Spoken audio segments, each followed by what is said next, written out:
ஆளுமை மிக்க அரசியல் தலைவர் இல்லை.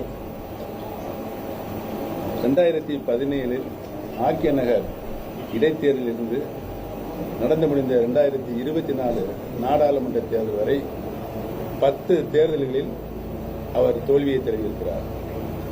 ஒரு ஆளுமைமிக்க தலைவர் என்று சொன்னால் ஒரு சட்டமன்ற தேர்தலில் அல்லது நாடாளுமன்ற தேர்தலில் தோல்வியை தழுவினா அடுத்த தேர்தல் எந்த தேர்தல் வந்தாலும் அந்த கட்சியை தூக்கி நிலைநிறுத்தி வெற்றி பெறுவதுதான் ஆளுமை மிக்க தலைவராக தமிழக அரசியலில் இருக்கின்ற ஒரு நிலைப்பாடு.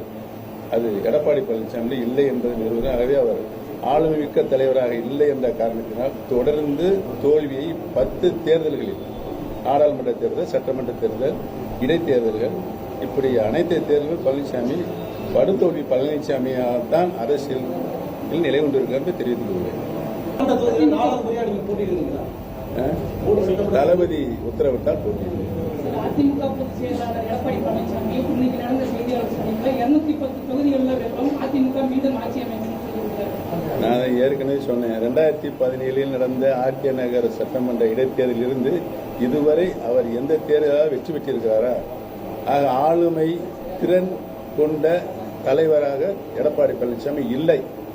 மக்கள் அதை நம்ப வேண்டாம் என்றுதான் சொல்லுங்கள்.